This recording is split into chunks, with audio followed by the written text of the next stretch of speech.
Good evening, good afternoon, good afternoon. कैसे भाई आप लोग? खाना पीना हो गया? खाना खा लिया?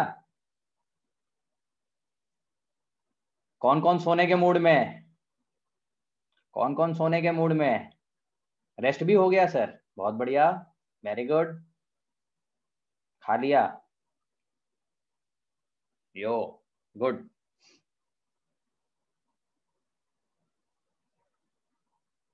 चले, बहुत बढ़िया, बहुत बढ़िया। आ जाए बेटा, अपन टाइम जो है वो करते हैं। अब आइए आपके बारे में थोड़ा सा बातचीत करूं।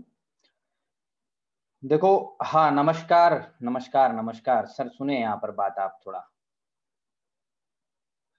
अपनी जो क्लास जो चलेगी ना, जैसे अपनी क्लास पहले रेगुलर कैसे चलती थी? अपनी रेगुलर चलती थी क्लास कब कब? ट्यूसडे, वेडनेसडे, फ्राइडे, सैटरडे, यही 4 दिन चलती थी ना?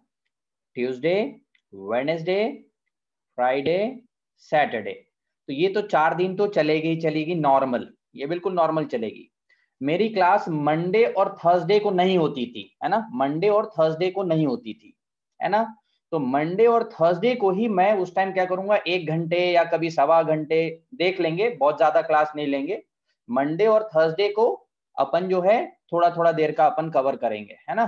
बाकी आपकी कोई 5 दिन की क्लास हमेशा नहीं आएगी, बस मंडे और थर्सडे, है ना? नहीं, आज 1.5 घंटे का नहीं है, आज 1.25 घंटे का ही है, 1 hour 15 minutes।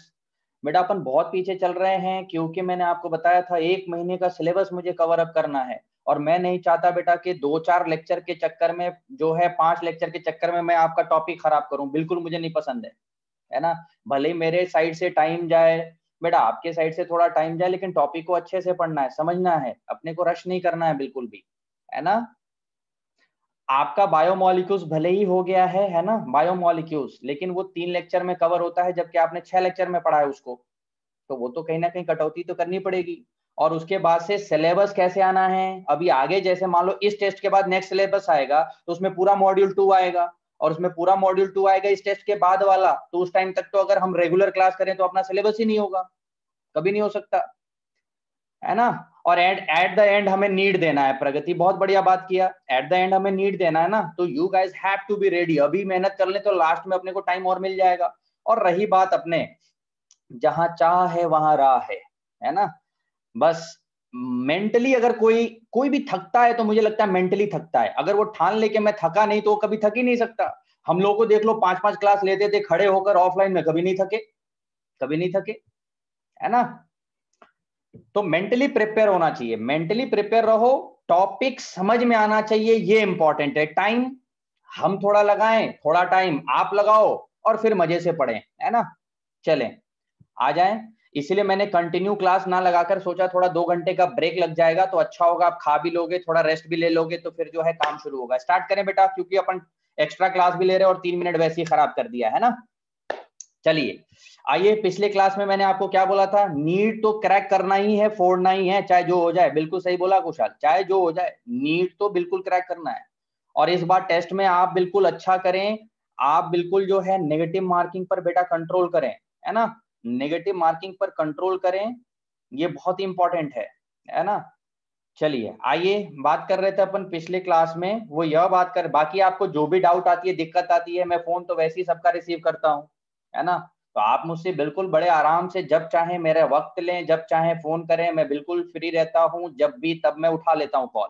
अगर मान लो कभी बाय मिस्टेक अगर कभी कॉल नहीं पिक कर पाया और आपको लगे कि इट इज अर्जेंट, आप मेरा जो है हेल्प चाहते हो, मुझे जो है बात करना है, अर्जेंट लगे आपको, तो आप बेझिझक एक मैसेज ड्रॉप कर दें, और मैं फ्री होते ही फिर आपको कॉल बैक कर लूंगा। चलो, मैं भी कॉल बैक भी कर लूंगा अगर मैं फ्री हूंगा तो, ठीक है ना? आप अपने साइड से जो है पूरी मेहनत करें, हम अपनी साइड से मेहनत पूरी करेंगे। चलें, आइए, अभी हम क्या बात कर रहे थे बेटा? पिछले क्लास में अपन ने जो बात किया था, वो हमने क्या बोला था कि न्यूक्लिक एसिड असल में है क्या? मैंने बोला था न्यूक्लिक एसिड बेटा असल में क्या है, कि न्यूक्लियोटाइड का पॉलीमर होता है, यही बताया था ना, न्यूक्लियोटाइड का पॉलीमर होता है। अब मैंने कहा था बेटा, जो न्यूक्लियोटाइड होता है वो किससे किससे बनता है? तो नाइट्रोजन बेस, शुगर और फॉस्फेट, है ना? एक नाइट्रोजन बेस शुगर से जुड़ता है और शुगर फॉस्फेट से जुड़ता है, इससे एक न्यूक्लियोटाइड बनता है ना?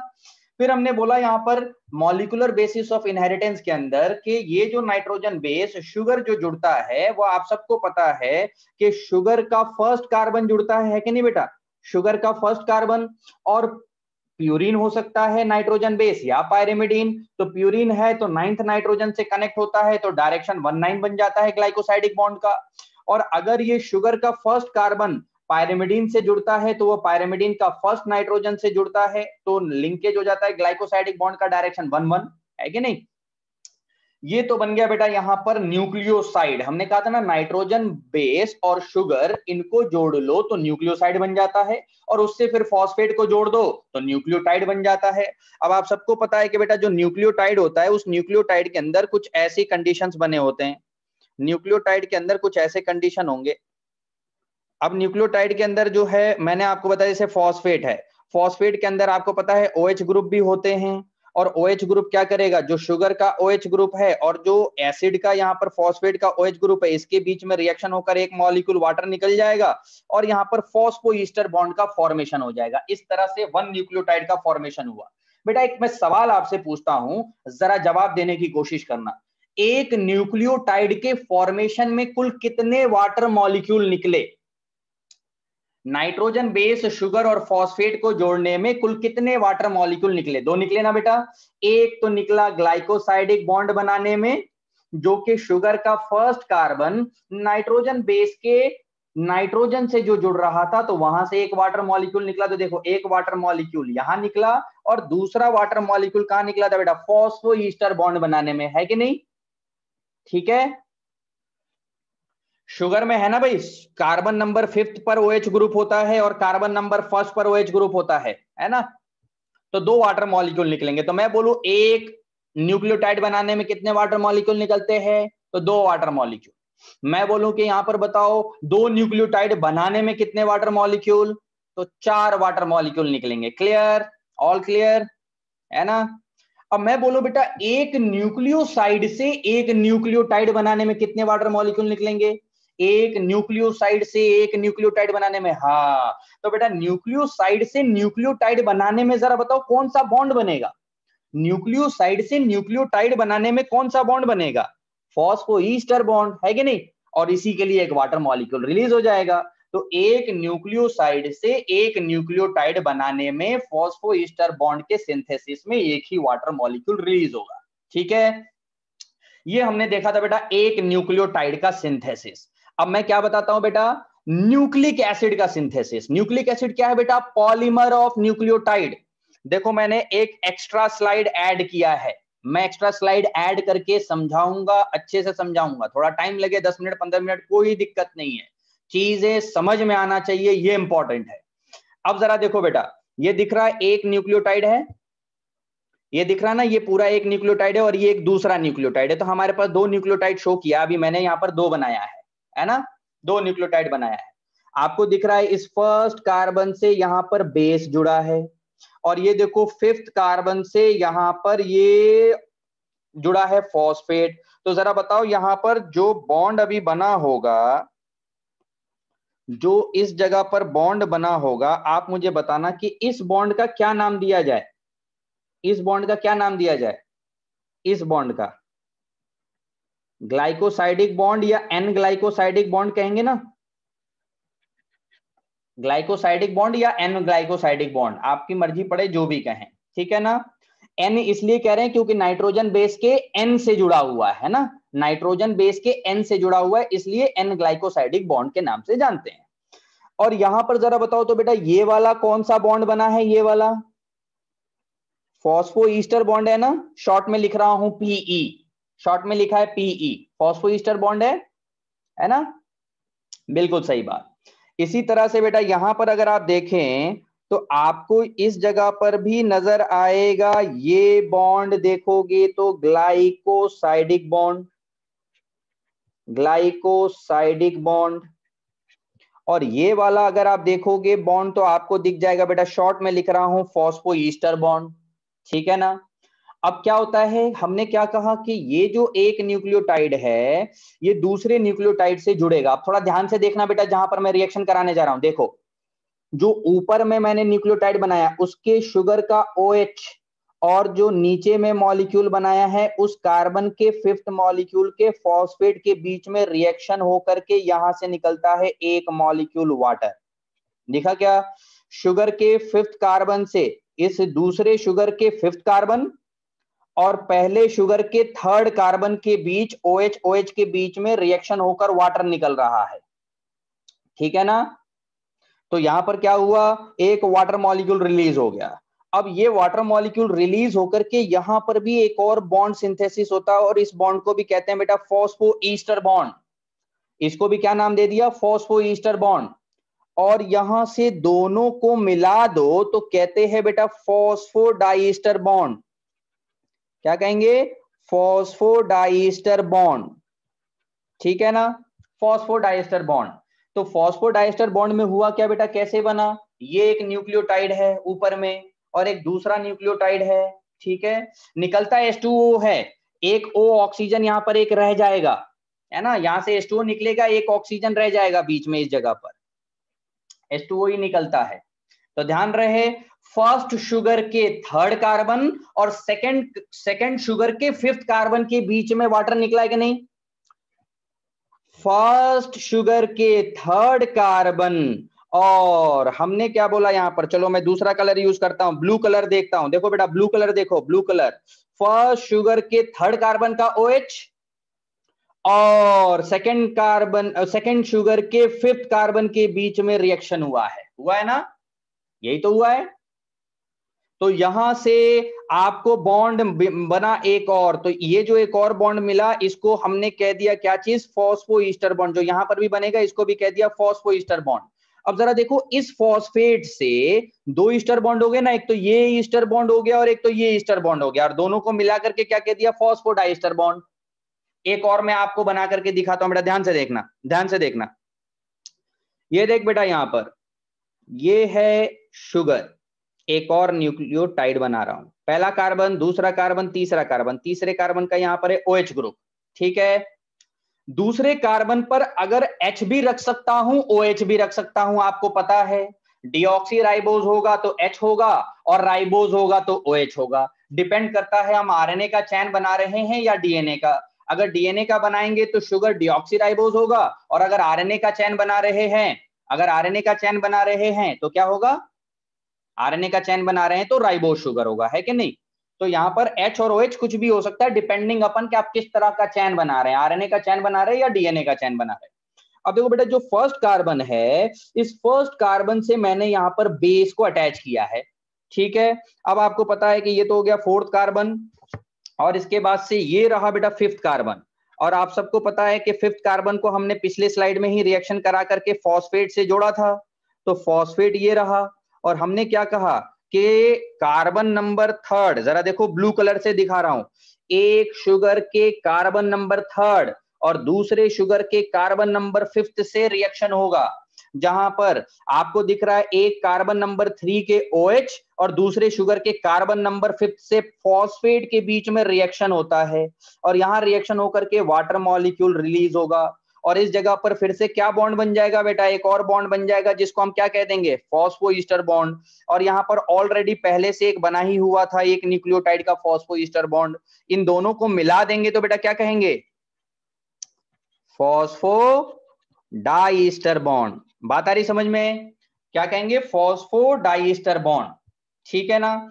इस तरह से न्यूक्लियोटाइड क्या होगा बेटा? जुड़ता जाएगा, जुड़ता जाएगा, जुड़ता जाएगा, जुड़ता जाएगा। अब आप मुझे बताना कि पहला जो न्यूक्लियोटाइड था, पहला जो न्यूक्लियोटाइड था, अब जाकर समझ फॉस्फोडाईस्टर बॉन्ड कैसे कहते हैं। अब समझ आया? कोई बात नहीं बेटा, सब समझ में आएगा। I give my time, you just understand चीजें धीरे धीरे।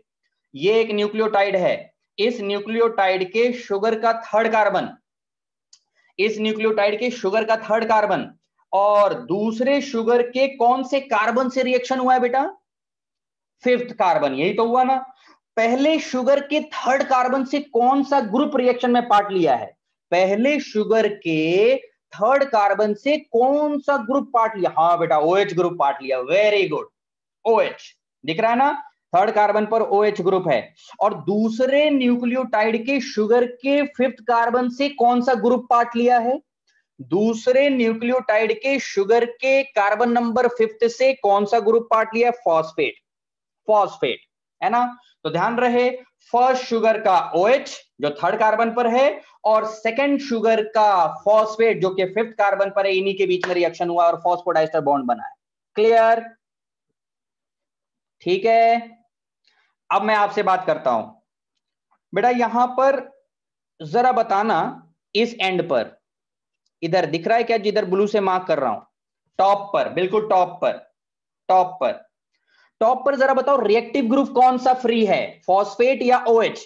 रिएक्टिव ग्रुप कौन सा फ्री है टॉप पर, फॉस्फेट या OH? बिल्कुल देखो फॉस्फेट फ्री है बेटा, फॉस्फेट फ्री है ना, फॉस्फेट फ्री है। अब जरा बताओ बेटा, ये रिएक्टिव ग्रुप जो फॉस्फेट फ्री है किस कार्बन से अटैच्ड है? कार्बन नंबर 5 से, इसलिए इस एंड को बोलते हैं 5' एंड, इसको बोलते हैं 5 एंड। क्या बोलते हैं? 5 एंड। अब नीचे नीचे आओ, बिल्कुल नीचे नीचे, नीचे नीचे जरा बताओ बेटा रिएक्टिव ग्रुप कौन सा फ्री है? नीचे नीचे रिएक्टिव ग्रुप कौन सा फ्री है? OH। नीचे नीचे रिएक्टिव ग्रुप कौन सा फ्री है? OH। किस कार्बन से अटैच है? थर्ड कार्बन से, इसलिए इसको कहते हैं 3' एंड। अब ध्यान से सुनो, जो भी एक नया चैन होता है, जो भी एक नया चैन होता है, उस नए चैन में देखते हैं रिएक्टिव ग्रुप कौन सा फ्री है। तो रिएक्टिव ग्रुप ऊपर में फ्री है फॉस्फेट, मतलब उसका एंड कौन सा होगा? 5। और नीचे वाला ग्रुप कौन सा फ्री है? OH, तो इसका मतलब क्या होगा? 3, वो थर्ड कार्बन से अटैच है। तो जो भी एक नया चैन बनाते हैं बेटा, उस चैन का हम डायरेक्शन की बात करते हैं, जो भी एक नया चैन बनाते हैं उसके डायरेक्शन की बात करते हैं। और वो डायरेक्शन हमेशा क्या होगा बेटा? चैन सिंथेसिस का जो भी नया चैन बनता है उसका डायरेक्शन कहते हैं, जो भी चैन बनेगा पॉलीमेराइजेशन होगा हमेशा 5' to 3' एंड। चाहे RNA का चैन बने या DNA का चैन बने, हमेशा क्या होगा? जो चैन का सिंथेसिस होगा 5' to 3' एंड। आगे मैं और काफी डिटेल में चीजें बताने वाला हूं, अभी एंड समझ में आया किसको 5' एंड कहे और किसको 3' एंड कहे? हमने कहा on the basis of reactive group, कौन सा फ्री रिएक्टिव ग्रुप है उसके आधार पर 5' और 3' एंड दिया है। तो टॉप पर देखो रिएक्टिव ग्रुप कौन सा फ्री है? फॉस्फेट फ्री है, तो वो 5th कार्बन से अटैच है। और बॉटम में देखो बेटा OH group reactive group free है और वो थर्ड कार्बन से फ्री है, इसलिए 3' एंड कहा। क्लियर है सबको? 5' एंड किसको कहा, 3' एंड किसको कहा? कोई डाउट बेटा? Got it, okay, very good, very good. अब ध्यान से सुने, अब ध्यान से सुने बेटा, हमने क्या बोला था यहां पर कि पॉलीमेराइजेशन, आपको पता है, बता रहा हूं बेटा सौम्या, एक सेकंड सुन। हमने क्या बताया यहां पर कि न्यूक्लिक एसिड होता क्या है? न्यूक्लियोटाइड का पॉलीमर। बहुत सारे न्यूक्लियोटाइड जुड़ जुड़ कर क्या बनाते हैं? Nucleic acid. यही तो होता है ना, बहुत सारे न्यूक्लियोटाइड जुड़ जुड़ कर बनाते हैं न्यूक्लिक एसिड। अब आप मुझे बताना, सबसे पहले एग्जिस्टिंग न्यूक्लियोटाइड का, सबसे पहले न्यूक्लियोटाइड का, सबसे पहले न्यूक्लियोटाइड का कौन सा ग्रुप बॉन्ड बनाने में पार्ट ले रहा है? OH, 3 कार्बन का OH। रिएक्शन में पार्ट थर्ड कार्बन का OH ले रहा है, 5th कार्बन का फॉस्फेट नहीं ले रहा है, पहले कार्बन का। पहले न्यूक्लियोटाइड का, पहले न्यूक्लियोटाइड का कार्बन 5th से फॉस्फेट वाला रिएक्शन में थोड़ी पार्ट लिया है, पहले न्यूक्लियोटाइड का शुगर का कार्बन नंबर 3 पार्ट लिया है। क्लियर है? और पहले न्यूक्लियोटाइड का फॉस्फेट फ्री था, तभी तो 5' एंड कहा था। पहले न्यूक्लियोटाइड का फॉस्फेट फ्री था, तभी तो हमने 5' एंड कहा था, है कि नहीं? यानी कि फर्स्ट न्यूक्लियोटाइड का बेटा कौन सा ग्रुप यूज हो रहा? OH थर्ड कार्बन से। और सेकंड न्यूक्लियोटाइड का कौन सा यूज हो रहा है? सेकंड न्यूक्लियोटाइड का, हाँ, 5 फॉस्फेट, 5वें कार्बन वाला फॉस्फेट।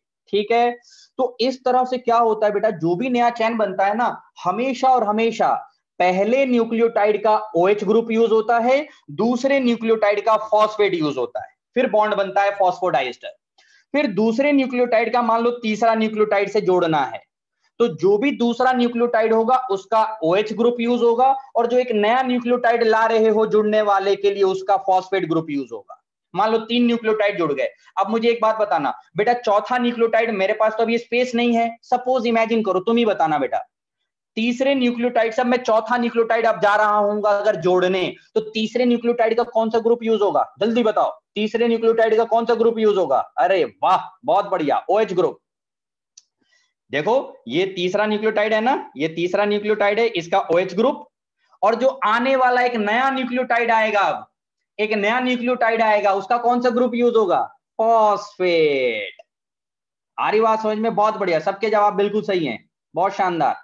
तो हमेशा क्या होगा, पहले से प्रेजेंट न्यूक्लियोटाइड का OH होता है और आने वाले न्यूक्लियोटाइड का हमेशा फॉस्फेट यूज होता है। ये एंजाइम की एक स्पेसिफिसिटी होती है, बड़े स्पेसिफिक तरीके से एंजाइम पॉलीमराइजेशन करते हैं। आरएनए बनाने वाला होगा आरएनए पॉलीमरेज एंजाइम, और डीएनए बनाने वाला होगा डीएनए पॉलीमरेज एंजाइम। और ये एंजाइम क्या करते हैं, ध्यान से सुनना, फिर से बोल रहा हूं, ध्यान से सुनना, फिर से बोल रहा हूं, हमेशा जो भी पॉलीमरेज एंजाइम होगा पहले से प्रेजेंट न्यूक्लियोटाइड का OH ग्रुप यूज करेगा और नया न्यूक्लियोटाइड आने वाले का फॉस्फेट यूज करेगा। क्लियर? क्लियर? पहले से प्रेजेंट न्यूक्लियोटाइड का OH यूज करेगा, आने वाला नया न्यूक्लियोटाइड का फॉस्फेट यूज करेगा। ठीक है? हाँ, और नंबर वाला ये थर्ड कार्बन वाला OH ग्रुप यूज करेगा। अब मुझे बताना बेटा, यहां पर एक बात बताना, थोड़ा आप दूसरा कलर लें। फर्स्ट न्यूक्लियोटाइड का थर्ड कार्बन यूज हुआ और सेकेंड न्यूक्लियोटाइड का फिफ्थ कार्बन यूज हुआ, तो जरा बताओ फॉस्फोडाइस्टर बॉन्ड का डायरेक्शन क्या हुआ? फॉस्फोडाइस्टर बॉन्ड का डायरेक्शन क्या हुआ? 3 to 5?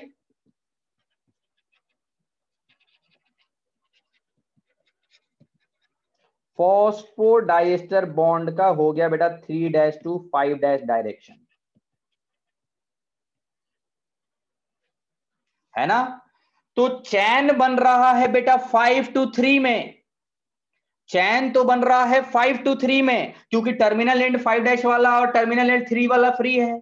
लेकिन पहले वाले न्यूक्लियोटाइड का कौन सा ग्रुप यूटिलाइज हुआ था? तो आप सबने कहा था पहले न्यूक्लियोटाइड का OH ग्रुप यूटिलाइज हुआ था, पहले वाले न्यूक्लियोटाइड का OH यूज हुआ था, थर्ड कार्बन पर था, यानी कि पहले न्यूक्लियोटाइड का थर्ड कार्बन, और दूसरे न्यूक्लियोटाइड का कौन सा कार्बन फॉस्फोडाइस्टर बॉन्ड बनाया है? Fifth carbon. तो फॉस्फोडाइस्टर बॉन्ड का क्या डायरेक्शन हो गया? 3 to 5। फर्स्ट न्यूक्लियोटाइड का थर्ड कार्बन तो 3 से चला और पांचवें कार्बन दूसरे न्यूक्लियोटाइड से कनेक्ट हुआ। पहले न्यूक्लियोटाइड के 3 से चला और दूसरे न्यूक्लियोटाइड के फिफ्थ कार्बन से कनेक्ट हो गया। तो चैन का सिंथेसिस हो रहा है 5 to 3 डायरेक्शन में, लेकिन फॉस्फोडाइस्टर बॉन्ड का सिंथेसिस हो रहा है 3 to 5 डायरेक्शन में। ये बात क्लियर है? एनसीईआरटी में बहुत ही शानदार लाइन लिखा हुआ है बेटा, अच्छे अच्छे लोग सर फोड़ते हैं, अच्छे अच्छे लोग सर फोड़ते हैं।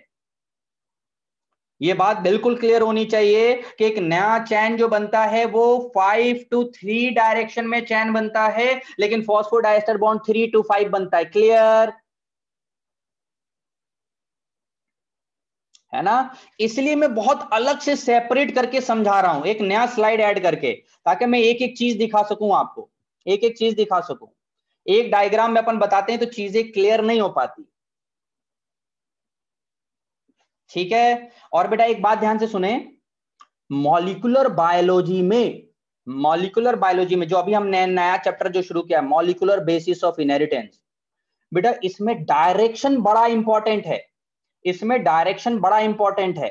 डायरेक्शन के वजह से गलतियां होती हैं, तो डायरेक्शन बेटा अच्छे से संभल कर और दिमाग लगा करके आपको आंसर करना है। रही बात नोट्स की, जिसको मर्जी पड़े नोट्स बनाना इस चैप्टर के लिए, जिसको मर्जी पड़े नोट्स मत बनाना, मॉड्यूल से पढ़ लेना। बस ये होता है कि क्या होता है बेटा, जब बायोलॉजी पढ़ते हैं ना अपन, तो लिख लिख कर पढ़ते हैं तो चीजें लॉन्ग टर्म के लिए याद हो जाता है, बस इतनी सी बात है। नहीं तो पढ़ना तो हमें कुल मिलाकर मॉड्यूल ही है, उससे ज्यादा नहीं, उससे कम नहीं, उससे ज्यादा भी नहीं, उससे कम भी नहीं, पढ़ना तो सिर्फ मॉड्यूल ही है। हमें खाली फोकट में टाइम थोड़ी खराब करना है ज्यादा पढ़ के, है कि नहीं। तो पढ़ना तो कुल मिलाकर मॉड्यूल ही है, लेकिन क्या होता है जब हम पढ़ते हैं अपने हाथों से लिखते हैं ना, तो जरा खुद सोचना बेटा, जब एग्जाम में बैठते हो आप, टेस्ट में बैठते हो तो सोचते हो ना कि अरे लेफ्ट पेज में ऊपर में लाल रंग से लिखा था, नीचे में काले रंग से लिखा था, बीच में ब्लू रंग से लिखा था। तो क्या होता है, इससे याद आती हैं चीजें, आपकी मेमोरी में हेल्प आता है, आपके मेमोरी में हेल्प आता है ये अपने हाथों से लिखने पर। तो नोट्स बनाए तो अच्छी बात है, नहीं भी बनाए तब भी चल जाता है, कोई दिक्कत नहीं है, आप मॉड्यूल से भी पढ़ सकते हैं। अब आप देखें कि नोट्स बना रहे हैं तो it will be a good thing, because it will enhance your memory power. ठीक है ना, ठीक है बेटा। चलें आइए, अब आपको एक बात तो समझ में आया कि नया चैन बनता है 5 to 3 डायरेक्शन में, और फॉस्फोडाइएस्टर बॉन्ड बनता है 3 to 5 डायरेक्शन में। फॉस्फोडाइएस्टर बॉन्ड बन रहा है देखो 3 to 5, और चैन बन रहा है 5 to 3। चैन 5 to 3 का मतलब क्या हो गया, एक एंड 5 डैश, दूसरा एंड 3 डैश। जो रिएक्टिव ग्रुप वाले फ्री थे ना, देखो टॉप वाले न्यूक्लियोटाइड का फॉस्फेट फ्री था, और बॉटम वाले न्यूक्लियोटाइड का OH ग्रुप फ्री था। टॉप वाला फॉस्फेट 5th कार्बन से फ्री था, इसलिए उस एंड को 5 डैश कह दिया, और बॉटम में OH ग्रुप फ्री था जो कि 3rd कार्बन से OH ग्रुप फ्री था, इसलिए हमने 3 डैश कह दिया। अब बात यह आता है कि डैश क्यों कहते हैं, डैश क्यों कहते हैं। ठीक है, पूरा समझ में आ गया भुवन, बहुत बढ़िया बेटा, समझ में आना चाहिए। अब डैश क्यों कहते हैं इस पर मैं थोड़ा जवाब दे रहा हूं। बेटा आपको पता है क्या नाइट्रोजन बेस भी रिंग वाले स्ट्रक्चर होते हैं क्या? आपने देखा होगा नाइट्रोजन बेस भी कुछ रिंग वाले स्ट्रक्चर होते हैं क्या? होते हैं ना। तो अगर मान लो नाइट्रोजन बेस के रिंग को 1 2 3 4 5 कह दिया, तो शुगर के रिंग को नंबरिंग क्या देते हैं, 1 dash 2 dash 3 dash 4 dash 5 dash. समझ में आ रही बात? अगर नाइट्रोजन बेस के रिंग को 1 2 3 4 5 6 कह दिया, तो शुगर के कह देते हैं 1 dash 2 dash 3 dash 4 dash 5 dash. और अगर मान लो बेटा आपने नाइट्रोजन बेस को 1 डैश 2 डैश 3 डैश 4 डैश लिख दिया उसके रिंग को, तो हम शुगर को कह देते हैं 1 2 3 4 5। क्लियर? ये डिनोट करने का तरीका है, ये डिनोट करने का तरीका है। ऑल क्लियर सो फार, नो डाउट। अच्छा, फॉस्फोडाइएस्टर का बॉन्ड नहीं समझ में बेटा, देख अन्नपूर्णा बेटा यहां पर देख, फॉस्फोडाइएस्टर एक बार और बता रहा हूं बेटा, फॉस्फोडाइएस्टर बॉन्ड का डायरेक्शन देखें बेटा ध्यान से, जिनको नहीं समझ में आया ध्यान से देखें, एक दो बच्चों को नहीं आया, बाकी तो मैक्सिमम को समझ में आ गया है। जरा देखो फर्स्ट न्यूक्लियोटाइड, ये पहला न्यूक्लियोटाइड है, इस पहले न्यूक्लियोटाइड का जरा देखो 3rd कार्बन रिएक्शन में पार्ट ले रहा है ना, तो हमने फॉस्फोडाइएस्टर बॉन्ड की शुरुआत कह दी 3 डैश से हो रहा है। और जरा देखो ये है दूसरा न्यूक्लियोटाइड, इस दूसरे न्यूक्लियोटाइड के 5th कार्बन पार्ट ले रहा है ना रिएक्शन में, तो फॉस्फोडाइएस्टर बॉन्ड कहां से बना, फर्स्ट न्यूक्लियोटाइड से लेकर के 2nd न्यूक्लियोटाइड में कनेक्ट हुआ है। तो इसलिए क्या हो गया यहां पर, फॉस्फोडाइएस्टर बॉन्ड का डायरेक्शन 3 to 5। क्लियर हो गया? अब तो फॉस्फोडाइएस्टर बॉन्ड का सिंथेसिस हुआ 3 to 5। ठीक है,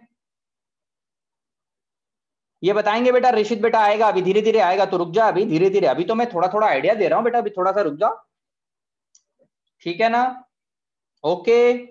डैश क्यों बोला, अगर नाइट्रोजन बेस के रिंग को 1 2 3 4 5 6 7 लिख रहे हो नाइट्रोजन बेस के रिंग में नंबरिंग को, तो बेटा शुगर के अंदर नंबरिंग क्या कर दोगे, 1 dash 2 dash 3 dash 4 dash 5 dash, लिखने का तरीका है। ठीक है, अब क्लियर हो गया, ओके। चलें, अब यहां पर मैं आपसे कुछ बात करना चाहता हूं, ध्यान से सुने।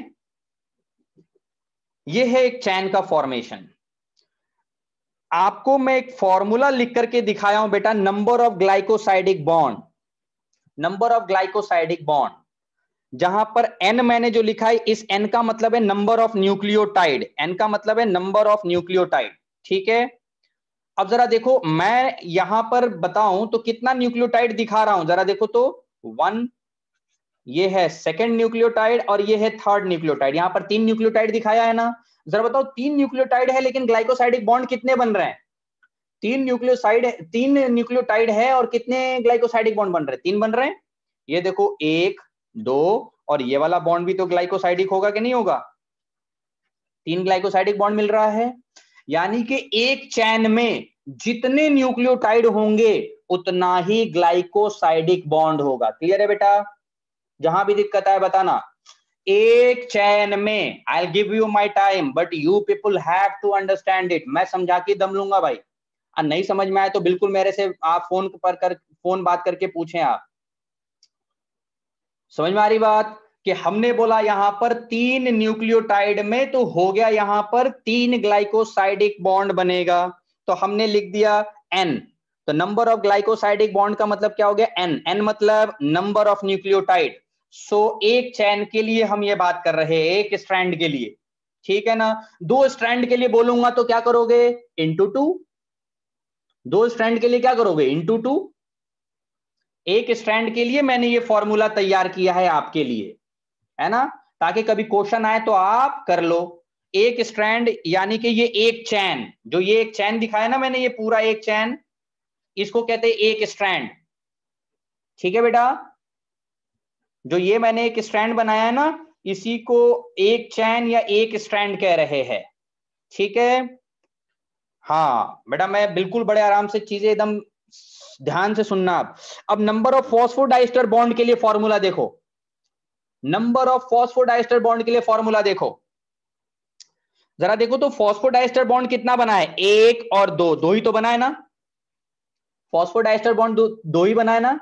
जरा सोचना, 2 न्यूक्लियोटाइड को जोड़ा तो 1 फॉस्फोडाइस्टर बॉन्ड, 3 न्यूक्लियोटाइड को जोड़ा तो 2 फॉस्फोडाइस्टर बॉन्ड, 4 न्यूक्लियोटाइड को जोड़ोगे तो 3 फॉस्फोडाइस्टर बॉन्ड, 10 न्यूक्लियोटाइड को जोड़ोगे तो 9 फॉस्फोडाइस्टर बॉन्ड, 100 न्यूक्लियोटाइड को जोड़ोगे तो 99 फॉस्फोडाइस्टर बॉन्ड। तो मैं अगर n मान करके चल रहा हूं नंबर ऑफ न्यूक्लियोटाइड का, तो बेटा फॉस्फोडाइस्टर बॉन्ड के लिए क्या फॉर्मूला तैयार कर सकते हैं, n-1 कर सकते हैं ना। एक पैटर्न दिख रहा है, n-1 लिख सकते हैं ना, number of nucleotide -1, number of nucleotide -1 कर सकते हैं। क्लियर है। दूसरा भी फॉर्मूला, दूसरा भी फॉर्मूला बेटा क्लियर है ना आपको, क्लियर है बेटा। दूसरा फॉर्मूला n-1, नो डाउट। मैं बता रहा हूं समझा के दम लूंगा भाई, एक एक को समझा के दम लूंगा, आपको बिल्कुल समझना है ये चीज, नो डाउट। अब तीसरा बात कर रहे हैं बेटा, तीसरा जरा देखो, number of phosphoester bond, number of phosphoester bond, number of phosphoester bond का मतलब क्या हुआ, नंबर ऑफ फॉस्फोईस्टर बॉन्ड, जरा गिनना। 2 फॉस्फोडाइस्टर बॉन्ड बना था ना, 2 फॉस्फोडाइस्टर में कितने ईस्टर हो गए, 4 हो गए ना। 2 फॉस्फोडाइस्टर थे, 2 फॉस्फोडाइस्टर में 4 ईस्टर हो गए, और एक अकेला देखो आखिरी आखिरी में, ये भी तो फॉस्फोईस्टर फ्री है ना, एक लौता टॉप पे एक है ना 5 डैश वाला फॉस्फोईस्टर। क्लियर हुआ ना। तो टोटल फॉस्फोईस्टर कितने हो गए, 3 न्यूक्लियोटाइड था तो 5 हो गए ना, 5 हो गए। तो जरा देखो, अगर n की जगह पे मैं 3 रख दूं, 2 × 3 6 और -1 5, ठीक है। थर्ड वाला फिर से मैं बता रहा हूं विशेष बेटा, ध्यान से सुन, चैन देखना यहां पर आपको फॉस्फोडाइस्टर बॉन्ड कितना दिख रहा है, ये है 1 और ये है 2। जब मैंने पहला और दूसरा न्यूक्लियोटाइड का, अच्छा साहिल धांसू क्लियर है सर, बहुत बढ़िया, बिल्कुल धांसू तरीके से समझ में आना चाहिए। ये एक न्यूक्लियोटाइड देख ले बेटा, अभी तक मैंने सिर्फ एक ही स्लाइड पढ़ाया है, अभी तक एक ही स्लाइड पढ़ रहे हैं, जब से बैठे अपन आधे घंटे से ज्यादा हो गया, एक ही स्लाइड पे हूं, वो भी एक्स्ट्रा स्लाइड ऐड करके।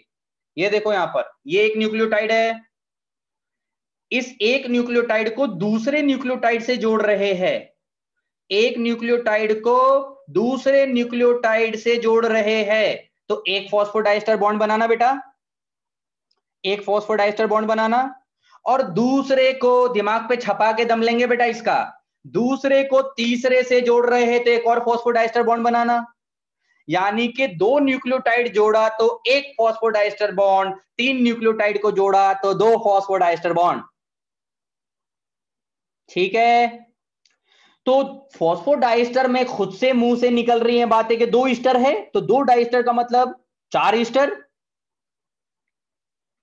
डाइस्टर का मतलब 2 ईस्टर, तो 2 डाइस्टर बन रहा है तो 4 ईस्टर, और एक आखिरी में 5 डैश वाला जो है बेटा, वो तो बेचारा अकेले फॉस्फेट बेचारा लटक रहा होता है फ्री फ्री में, एक आखिरी में 1 फ्री है ना फॉस्फोइस्टर से, 5 हो गया ना, है ना। नहीं निकलता बेटा सौम्या, बेटा ये आखिरी वाला जो होता है वो रिएक्शन में पार्ट नहीं लेता, रिएक्शन में पार्ट नहीं लेता टॉप वाला, ठीक है ना। तो अब यहां पर n की जगह पर हमने यहां पर क्या कर दिया, n के जगह पर अगर हम रख दे 3, जैसे अभी मैंने एक चैन बनाया था उस 3 न्यूक्लियोटाइड का बनाया था, तो n की जगह पर हमने बोल दिया 3, तो 2 इंटू 3 6, 6 माइनस 1 5, ठीक है ना। अब ये क्वेश्चन में आपको हो सकता है ऐसे बोले, ऐसे बोले, ऐसे बोले, अगर मान लो बेटा यहां पर कि 4 न्यूक्लियोटाइड है, 4 न्यूक्लियोटाइड है, 4 न्यूक्लियोटाइड है, तो कितना फॉस्फोइस्टर बनेगा, 4 न्यूक्लियोटाइड है तो कितने फॉस्फोइस्टर, तो n की जगह पे 4 रख दो,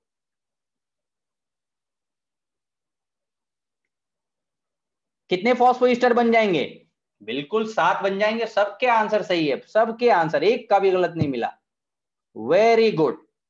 फॉर्मूला क्लियर है ना बेटा ये सारे। अगर किसी को संकोच हो, दिक्कत आए, दौरे पड़े, टेंशन हो, मेरा नंबर सबके पास है, बेझिझक you can ask me, I am always there, ठीक है भाई, क्लियर है। ये है बेटा यहां पर, ये है यहां पर एक स्ट्रैंड के बारे में। 2 स्ट्रैंड का सौम्य बेटा आप ये डाउट थोड़ा सा ट्रैक से हट करके पूछ रहे हो, you can ask me on call, है ना। तो ये जो हो गया यहां पर क्या चीज के एक स्ट्रैंड का, 2 स्ट्रैंड के लिए इंटू 2। आगे बढ़ूं, अब आगे बढ़ूं, फॉर 2 स्ट्रैंड, फॉर 2 स्ट्रैंड और चैन मल्टीप्लाई विथ 2,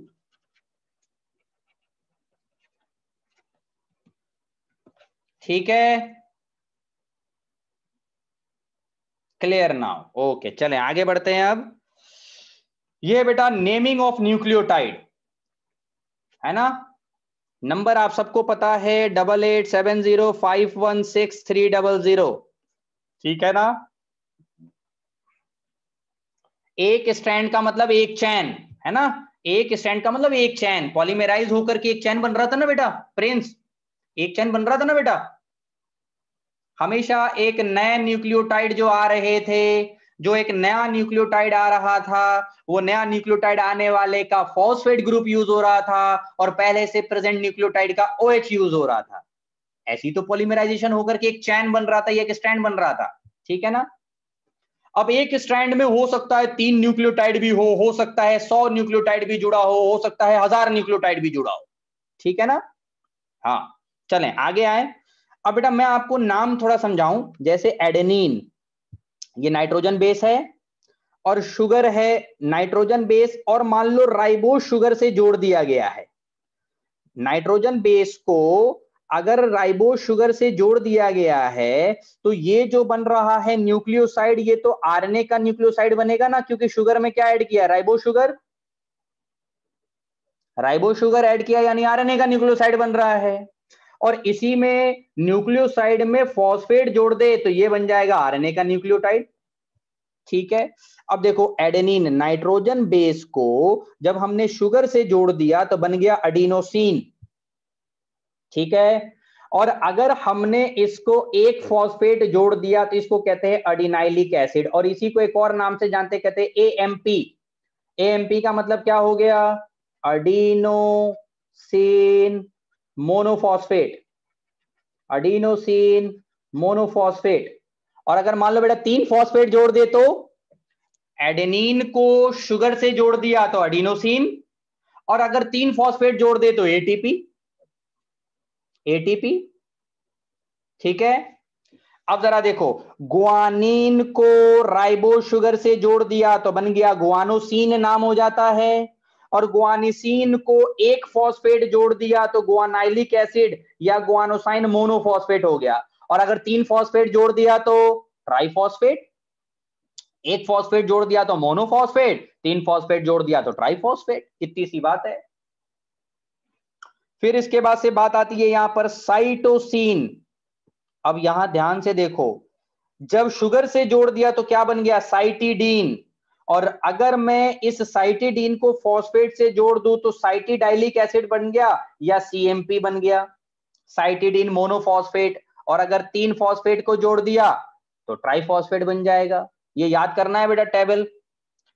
इसी तरह से यूरासिल को राइबोस शुगर से जोड़ दिया तो यूरिडीन बन गया, और फॉस्फेट जोड़ दिया तो यूरिडाइलिक एसिड बन गया, और अगर एक फॉस्फेट जोड़ा है तो मोनोफॉस्फेट कह देंगे, और अगर 2 फॉस्फेट जोड़ा है तो डाइफॉस्फेट कह देंगे, और अगर 3 फॉस्फेट जोड़ा है तो ट्राइफॉस्फेट कर देंगे। अब बात ये आती है, मैं आपसे एक सवाल पूछता हूं और उम्मीद करता हूं कि गलत जवाब दोगे। पूछूं? पूछूं? रेडी हो? तैयार? चलो आ जाओ। मैं पूछता हूं यहां पर एटीपी, एटीपी न्यूक्लियोटाइड ट्राइफॉस्फेट है या न्यूक्लियोसाइड ट्राइफॉस्फेट है? एटीपी न्यूक्लियोसाइड ट्राइफॉस्फेट है या न्यूक्लियोटाइड ट्राइफॉस्फेट है, या दोनों है? न्यूक्लियोसाइड ट्राइफॉस्फेट या न्यूक्लियोटाइड ट्राइफॉस्फेट, या फिर दोनों है? ध्यान रहे बेटा, अब सुनो।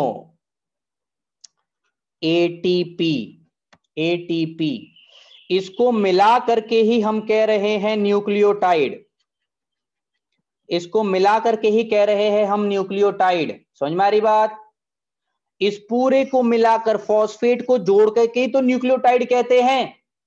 अगर आप फॉस्फेट अलग करके बोल रहे हो, ट्राइफॉस्फेट अगर आप अलग बोल रहे हो, ट्राइफॉस्फेट अगर आप अलग कर दिए, फॉस्फेट को अलग कर दिए, तो बचा हुआ स्ट्रक्चर क्या कहलाएगा? न्यूक्लियोसाइड कहलाएगा ना। जब आप फॉस्फेट को ही अलग कर दिए तो न्यूक्लियोसाइड कहेंगे ना। भाई एटीपी तो अपने आप में ही होता है न्यूक्लियोटाइड। अब जब मैं डाई ट्राई ये फॉस्फेट कह रहा हूं, तो जब फॉस्फेट को अलग से बोल रहा हूं तो बचा हुआ स्ट्रक्चर तो न्यूक्लियोसाइड ही है ना। 2-4 के आंसर सही थे, बाकी उलझे थे। हाँ उत्कर्ष, आपने सही कहा था, समझ गए। समझ आ गया ना अब तो? अब तो समझ में आ गया ना भाई? क्लियर हुआ? हमने क्या कहा यहां पर बेटा, ध्यान से सुने। जिसका नहीं समझ में आया हो आप ध्यान से सुने। हमने क्या कहा बेटा, जब मैंने ट्राइफॉस्फेट नाम दिया है तो इसका मतलब क्या हुआ? ट्राइफॉस्फेट का मतलब हो गया कि 3 फॉस्फेट अलग ही है, फॉस्फेट अलग कर दिया। तो जब फॉस्फेट अलग करके बोल रहा हूं तो बचा हुआ स्ट्रक्चर क्या हो गया? बचा हुआ स्ट्रक्चर तो न्यूक्लियोसाइड ही हो गया ना। समझ गए? क्लियर? अगर मैं ट्राइफॉस्फेट, डाइफॉस्फेट, मोनोफॉस्फेट कह रहा हूं तो कॉमन सेंस लगाओ बेटा, जब फॉस्फेट को अलग ही कह रहा हूं तो बचा हुआ स्ट्रक्चर तो न्यूक्लियोसाइड ही हो गया ना। है कि नहीं? All done?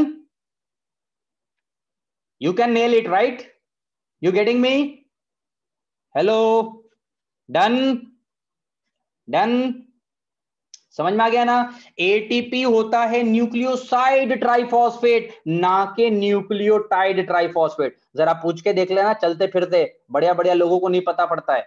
बढ़िया बढ़िया लोग इसी में उलझे रहते हैं। छोटी छोटी चीजें हैं बेटा, बारीकी की चीजें हैं, है ना? तो एटीपी अपने आप में एक न्यूक्लियोटाइड है, और आप इसको अगर फॉस्फेट अलग करके कह रहे हैं तो न्यूक्लियोसाइड मोनोफॉस्फेट कहें, न्यूक्लियोसाइड डाइफॉस्फेट कहें, न्यूक्लियोसाइड ट्राइफॉस्फेट कहें। ठीक है ना?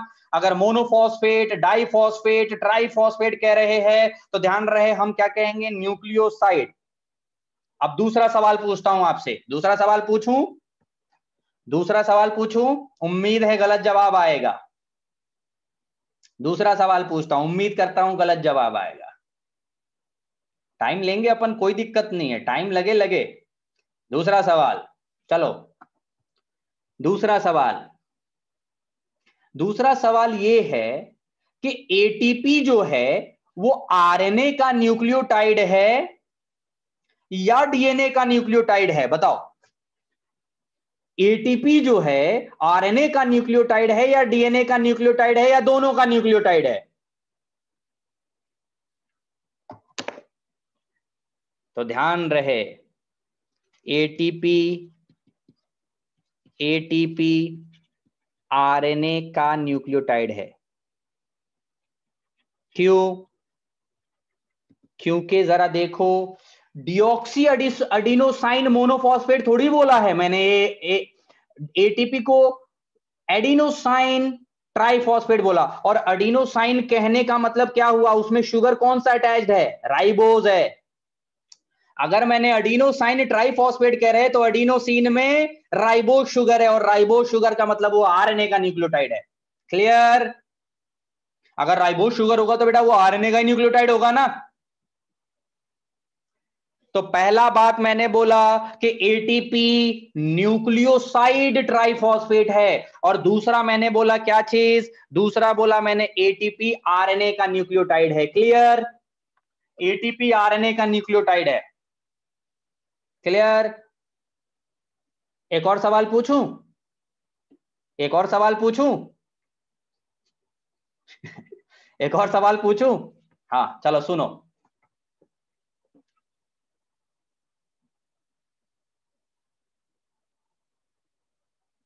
हाँ चलें, चले मैं आपसे एक सवाल पूछता हूं। Adenosine, guanosine, cytosine, adenosine, guanosine, cytosine are nucleoside, true और false? Adenosine, guanosine, cytosine are nucleoside, true और फॉल्स? मजा आ रहा है अमन? बहुत बढ़िया, मजा आना चाहिए। अडीनोसिन, गुआनोसिन, साइटोसिन, ट्रू और फॉल्स? बेटा फॉल्स, अपाशी बेटा गलत कर दी यहां, फॉल्स, फॉल्स। ध्यान से देखना, मैंने जान से पूछा है बेटा। अडीनोसिन होता है न्यूक्लियोसाइड, गुआनोसिन होता है न्यूक्लियोसाइड, साइटोसिन तो होता है नाइट्रोजन बेस, साइटोसिन तो होता है नाइट्रोजन बेस, साइटिडीन होता है न्यूक्लियोसाइड। समझ में आई बात? देखो छोटी छोटी बातों पे जोर डाल रहा हूं मैं, और इस चैप्टर में बेटा छोटी छोटी बातें ही इंपॉर्टेंट है। और अगर मैं छोटी छोटी बातें नहीं अगर ध्यान देकर आपको बताऊं, तो फिर कहीं ना कहीं हो सकता है कि कहीं गलतियां कर बैठे। मैं हर पॉसिबल क्वेश्चन आपसे पूछने की कोशिश करूंगा इस चैप्टर में। समझ में आ रही बात बेटा? एडिनोसिन, गुआनोसिन तो न्यूक्लियोसाइड है, जबकि साइटोसिन नाइट्रोजन बेस है। ठीक है ना? तो ऐसा नहीं करे सर यहां भी सीन लिखा है, यहां भी सीन लिखा है, तो यहां पर भी सीन लिखेगा, तो जहां जहां सीन दिखे, सीन दिखे, सीन दिखे, लगाओ न्यूक्लियोसाइड, ठोको न्यूक्लियोसाइड। और पता चला एग्जाम में गए थे, नेगेटिव मार्किंग करके आ गए। फिर तो अपन क्या है, पहले सोचते और एग्जाम तो फोड़ के आए थे, और जब आंसर की मिलाते हैं तो देखते अरे ये तो निगेटिव हो गया, फुट के आ गए। फिर लगता फुट के आ गए। समझ में आई बात? तो ये सीन सीन के चक्कर में मत पड़ना, ध्यान से सुनना। अडीनोसिन तो न्यूक्लियोसाइड है, गुआनोसिन तो न्यूक्लियोसाइड है। अब सीन सीन के चक्कर में मत आना, यहाँ साइटोसिन जो है वो नाइट्रोजन बेस है। ठीक है? अब यहां ध्यान से सुने, मैंने क्या कहा भाई यहां पर, कि नाइट्रोजन बेस शुगर फॉस्फेट ये जुड़ करके न्यूक्लियोटाइड बना है ना? अब ये अभी भी किसी को एक को डाउट दिख रहा है कि सर यहां पर ये बताओ, एटीपी वाला बात क्लियर नहीं हुआ। बेटा एटीपी तो पूरा न्यूक्लियोटाइड ही है। अब न्यूक्लियोटाइड कहते हैं तो हम फॉस्फेट इंक्लूड करके बोलते हैं, और जब फॉस्फेट एक्सक्लूड करके करोगे तो बेटा न्यूक्लियोसाइड ही होगा ना।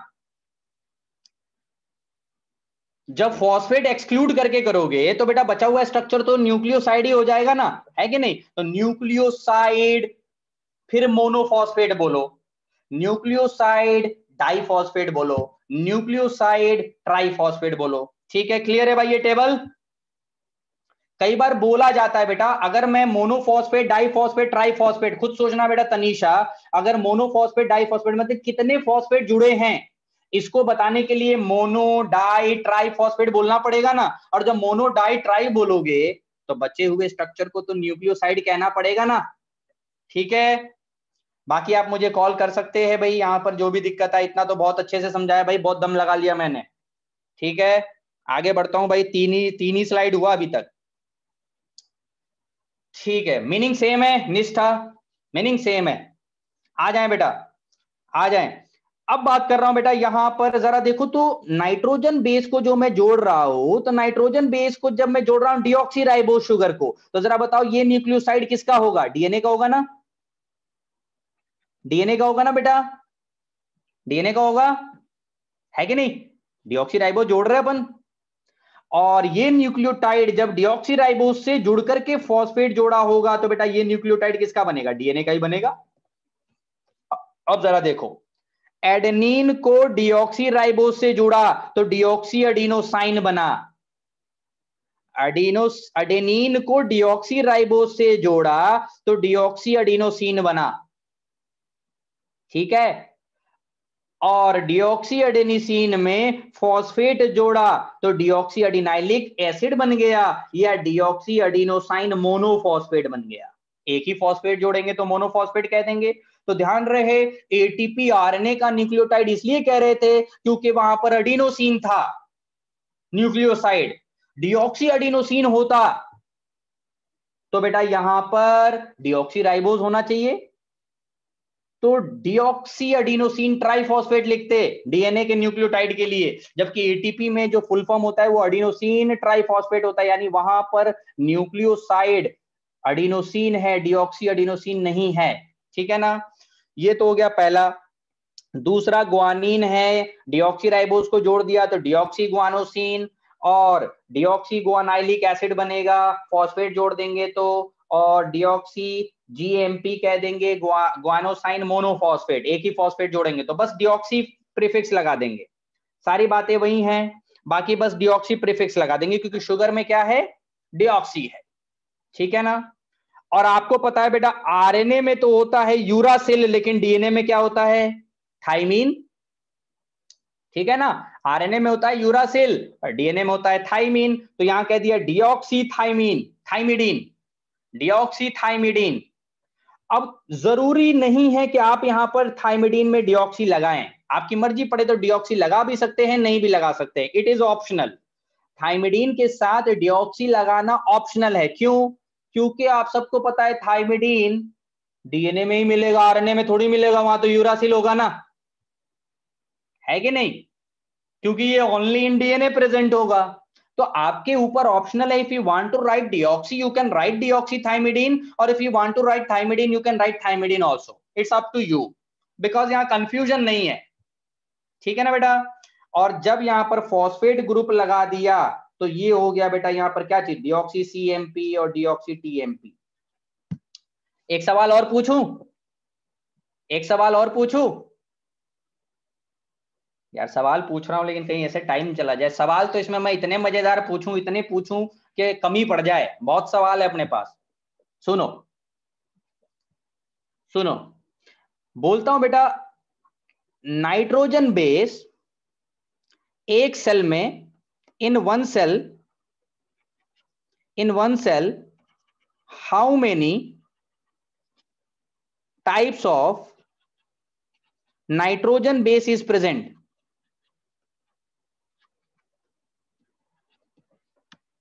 सेल में कितने टाइप के नाइट्रोजन बेस प्रेजेंट होंगे एक सेल में? Adenine, guanine, cytosine, uracil, thymine. बेटा सेल में तो डीएनए आरएनए दोनों होगा ना, सेल में तो डीएनए और आरएनए दोनों होगा ना,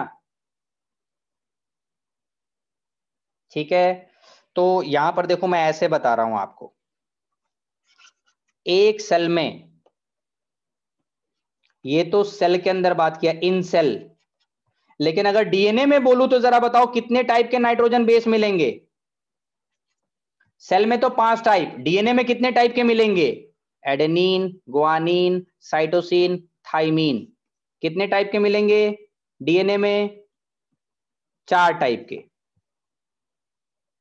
और अगर आरएनए में मैं बोलूं तो बेटा कितने मिलेंगे? Adenine, guanine, cytosine, uracil, RNA में भी कितने मिलेंगे? 4 टाइप के। समझ में आ रही बात? तो देखो यहां पर सेल के अंदर तो डीएनए आरएनए दोनों होंगे ना, तो नाइट्रोजन बेस तो 5 टाइप का मिलेगा, और डीएनए में 4 टाइप का मिलेगा, आरएनए में 4 टाइप का मिलेगा। फिर से मैं एक सवाल बोलता हूं, आरएनए के कितने न्यूक्लियोटाइड मिलेंगे? एक दूसरा सवाल पूछता हूं न्यूक्लियोटाइड के बारे में, न्यूक्लियोटाइड के बारे में, आरएनए में कितने टाइप के न्यूक्लियोटाइड मिलेंगे? टाइप ऑफ न्यूक्लियोटाइड, जरा बताओ इन आरएनए कितने टाइप के मिलेंगे? 4 टाइप के। अभी पिछले स्लाइड में देखा था 4 टाइप के। और इन डीएनए कितने टाइप के मिलेंगे? 4 टाइप के, यहां दिखा दिया। डीएनए में भी 4 टाइप के इस स्लाइड में दिख रहा है। अब जरा बताओ सेल में कितने टाइप के न्यूक्लियोटाइड मिलेंगे? सेल में कितने टाइप के न्यूक्लियोटाइड मिलेंगे? 8 टाइप के। सेल में 8 टाइप के न्यूक्लियोटाइड। क्यों? क्योंकि शुगर भी तो बदल जा रहा है। पहले वाला जो 4 बनाया था वो, और अभी 4 बनाया ये, तो टोटल 8 टाइप के न्यूक्लियोटाइड सेल में होगा। लेकिन सेल में नाइट्रोजन बेस 5 टाइप का ही होगा। ये 2 पॉइंट ध्यान रखना, यहां से क्वेश्चन आ सकता है। अच्छा क्वेश्चन बना सकता हूं और बनाया जा भी सकता है। नाइट्रोजन बेस सेल में होगा 5 टाइप के, जबकि सेल में न्यूक्लियोटाइड के टाइप होंगे 8 टाइप के। Clear? All done? Should we proceed आगे? है ना?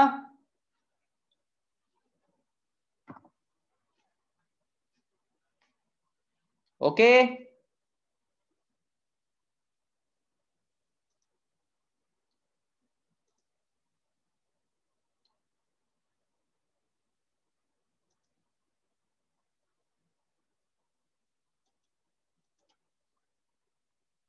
आवाज आ रही है बेटा? सबको आवाज आ रही है ना?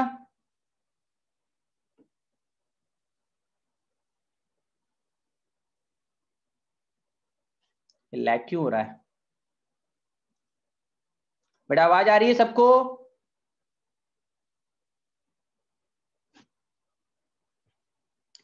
आवाज आ रही है ना बेटा सबको?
क्या हो गया सिस्टम को?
आवाज आ रही है बेटा? अभी आवाज आ रही है? अब आवाज आ रही है? अब ऑल परफेक्ट नाउ?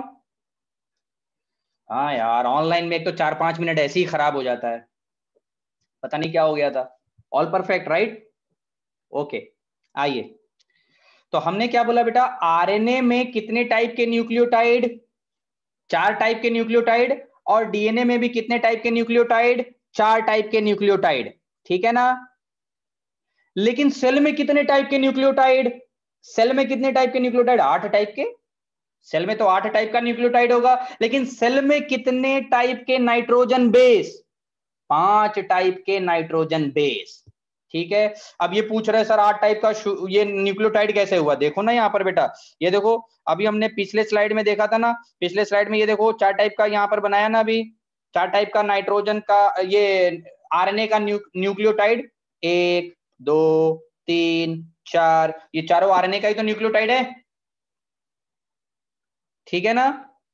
और यहाँ देखो यहाँ पर भी दिख रहा है 1 2 3 4, 4 जो है डीएनए का न्यूक्लियोटाइड, क्लियर। तो टोटल तो 8 न्यूक्लियोटाइड सामने रखा हुआ है, देख लो, देखना ही तो है इसमें, ठीक है। ओके, अच्छा क्लियर है सर, ओके फाइन, दिमाग में घुस गया सर, ओके। चलें आगे बढ़े, दिमाग में घुसना ही चाहिए भाई, इंपॉर्टेंट है। चलें ये क्वेश्चन करें बेटा, आप ये क्वेश्चन करें, ये क्वेश्चन करें, रिवाइज भी कराऊंगा, ये करें, आखिरी में देखेंगे, टाइम मिलेगा 2-4 मिनट रिवाइज भी कराऊंगा। क्लास में ऑफलाइन में तो तुम लोगों को चिल्वा चिल्वा करके तो पूरा ही दिमाग में छपवा देता मैं, अब क्या करें, ऑनलाइन है अपने पास, बस क्या करें। समझ में आ रहा है? Which of the following is a nucleoside of RNA, कौन सा आरएनए का, अब जरा देखो यहाँ डिऑक्सी लिख गया तो क्या आरएनए का होगा क्या, डिऑक्सी लिख गया तो आरएनए का हो ही नहीं सकता। साइटोसिन क्या बेटा न्यूक्लियोसाइड है या नाइट्रोजन बेस है, अभी पूछा था, याद है क्या, साइटोसिन अडीनोसिन गुआनोसिन तो सब सीन सीन के चक्कर में पड़ गए थे, दूसरा भी नहीं होगा, क्योंकि दूसरा जो है क्या होगा, नाइट्रोजन बेस है कि नहीं। तीसरा देखो यूरिडाइलिक एसिड, ये तो बेटा एसिड लिख रहा है, ये तो न्यूक्लियोटाइड है ना, ये भी नहीं होगा, अडीनोसिन होगा, क्लियर, छप गया दिमाग में, डन। आंसर फोर्थ, हाँ। चलें डीएनए की बात करता हूं बेटा, डीएनए में जो बात की हमने, DNA as an acidic substance present in nucleus was first identified by Friedrich Miescher. मैंने आपको बेटा एक पिछले क्लास में एक बात कहा था, न्यूक्लिक एसिड को सबसे पहले किसने देखा था, न्यूक्लिक एसिड को सबसे पहले किसने देखा था, फ्रेडरिक मिशर ने, सबसे पहले वही तो देखा था ना फ्रेडरिक मिशर ने, पस सेल में, याद आ रहा है क्या मैंने बोला था, बैंडेज के पस सेल के अंदर देखा था और पस सेल के न्यूक्लियस के अंदर देखा था, इसीलिए फ्रेडरिक मिशर ने क्या नाम दे दिया था, इसलिए फ्रेडरिक मिशर ने क्या नाम दे दिया था, न्यूक्लिन, क्योंकि वो न्यूक्लियस में था। लेकिन उसकी एसिडिक प्रॉपर्टी के बेसिस पर न्यूक्लिक एसिड शब्द किस लिए दिया, एसिडिक प्रॉपर्टी के बेसिस पर न्यूक्लिक एसिड शब्द ऑल्टमान ने दिया। लेकिन बेटा उस न्यूक्लिक एसिड में डिऑक्सीराइबोज होता है, इसलिए उसका नाम डिऑक्सीराइबो न्यूक्लिक एसिड किसने दिया, डिऑक्सीराइबो न्यूक्लिक एसिड टर्म जैकारिस ने दिया, जैकारिस ने डिऑक्सीराइबो न्यूक्लिक एसिड टर्म दिया। तो जो फ्रेडरिक मिशर ने सबसे पहले न्यूक्लिक एसिड खोजा था ना, जो फ्रेडरिक मिशर ने खोजा था ना न्यूक्लिक एसिड, वो वास्तव में डीएनए का ही न्यूक्लिक एसिड था, लेकिन बस उस न्यूक्लिक एसिड को न्यूक्लिन कह दिया था फ्रेडरिक मिशर ने, और एसिडिक प्रॉपर्टी के आधार पर ऑल्टमान ने न्यूक्लिक एसिड कह दिया, और डिऑक्सीराइबोज के आधार पर, डिऑक्सीराइबोज के आधार पर उस न्यूक्लिक एसिड का नाम डिऑक्सीराइबो न्यूक्लिक एसिड दे दिया, किसने, जैकारिस ने, ठीक है। चलें, डीएनए इज नेगेटिवली चार्ज, जरा बताओ डीएनए नेगेटिवली चार्ज होता है किसके वजह से, फॉस्फेट ग्रुप के वजह से, आपको पता है ना डीएनए में फॉस्फेट ग्रुप होता है ना, तो फॉस्फेट ग्रुप के वजह से आपको नजर आएगा डीएनए में नेगेटिव चार्ज, ठीक है। फिर बात आती है शुगर, शुगर क्या मिलेगा डीएनए में, तो डिऑक्सीराइबो शुगर, छोटी छोटी बातें हैं आप सबको पता है, डिऑक्सीराइबो शुगर होता है डीएनए में। नाइट्रोजन बेस्ड डीएनए में कौन कौन सा होता है, एटीजीसी, बस आरएनए में टी के जगह पे यू होता है, 4 टाइप के होते हैं यहाँ पर डीएनए में, बस आरएनए में टी के जगह पे यू होता है, बस इतना ही फर्क है। चलो स्ट्रक्चर ऑफ डीएनए के बारे में बात करता हूं बेटा, स्ट्रक्चर ऑफ डीएनए के बारे में, विल्किंस और फ्रैंकलिन दो साइंटिस्ट, जिसमें एक्सरे क्रिस्टलोग्राफी करा था, यानी कि एक्सरे क्रिस्टलोग्राफी का मतलब हो गया डीएनए का एक्सरे इमेज हासिल करना, ठीक है, डीएनए का एक्सरे इमेज हासिल करना। तो इन्होंने क्या किया, विल्किंस और ये हैं फ्रैंकलिन, एक लेडी साइंटिस्ट फ्रैंकलिन है और ये एक सीनियर रिसर्चर विल्किंस थे। इन दोनों ने मिलकर के क्या किया, डीएनए का एक एक्सरे इमेज हासिल किया था, और वो डीएनए का एक्सरे इमेज कैसा दिख रहा था, वो डीएनए का एक्सरे इमेज दिख रहा था डबल हेलिकल, मतलब गोल सीढ़ी के जैसा। तो सबसे पहले विल्किंस और फ्रैंकलिन ने क्या किया, डीएनए के एक्सरे क्रिस्टलोग्राफी से एक्सरे इमेज हासिल किया था, और वो एक्सरे इमेज बड़े शानदार तरीके से डीएनए को दिखा रहा था कि डीएनए ट्विस्टेड होता है, डीएनए गोल रिवॉल्विंग लैडर की तरह होता है, वो उनके एक्सरे इमेज से पता पड़ रहा था। अब वाटसन क्रिक ने क्या किया, यहां ध्यान से सुनना बेटा, यहां पर जब विल्किंस और फ्रैंकलिन ये दोनों मिलकर के काम कर रहे थे और इन्होंने डीएनए का एक एक्सरे इमेज हासिल कर लिया था, तो इन्होंने क्या किया, अलग अलग साइंटिस्टों को बुलाया था अपने डीएनए के रिजल्ट को एक्सप्लेन करने के लिए। ये एक टेक्निक है अमन, ये एक टेक्निक है। Franklin was a female scientist, ठीक है ना। अब जरा सुने यहां पर, तो वाटसन क्रिक को भी बुलाया गया, विल्किंस और फ्रैंकलिन के द्वारा बहुत साइंटिस्टों को बुलाया गया जो डीएनए पर काम कर रहे थे, और एक मीटिंग रखी गई। उस मीटिंग में वाटसन क्रिक को भी बुलाया गया। अब उन्होंने क्या देख लिया कि डीएनए डबल हेलिक्स यानी गोल घुमा हुआ है।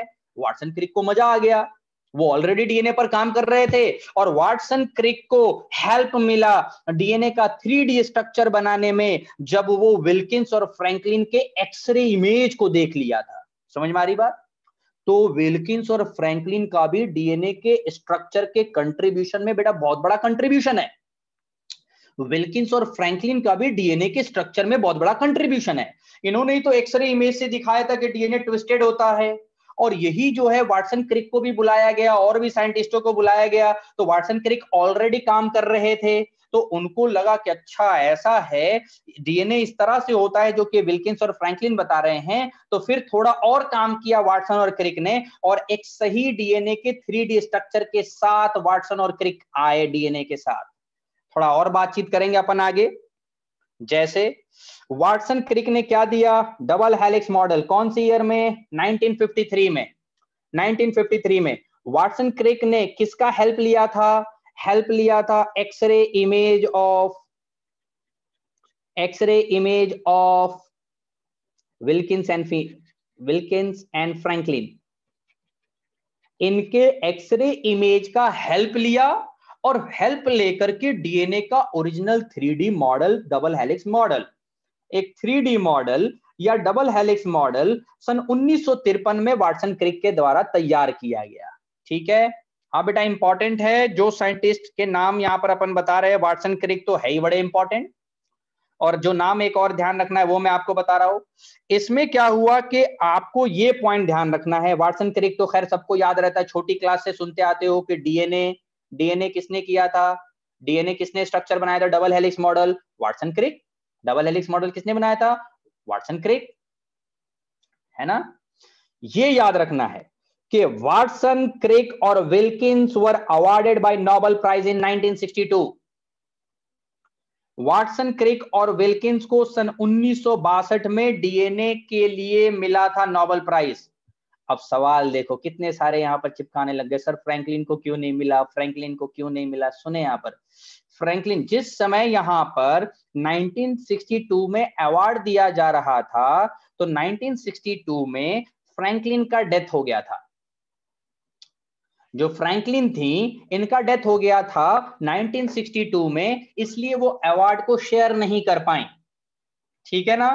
तो यहां पर क्या हुआ बेटा, सबसे पहले विल्किंस और फ्रैंकलिन ने डीएनए का एक्सरे इमेज तैयार किया, जिसके हेल्प से double helix model Watson Crick ने बनाया, और फिर इस डीएनए के डबल हेलिक्स मॉडल के लिए 3 साइंटिस्ट को सन 1962 में एक नोबेल पुरस्कार से सम्मानित किया गया। फ्रैंकलिन बेचारी इस प्राइज में शामिल नहीं हो पाई क्योंकि उनका डेथ हो गया था। ठीक है, चले आगे बढ़े।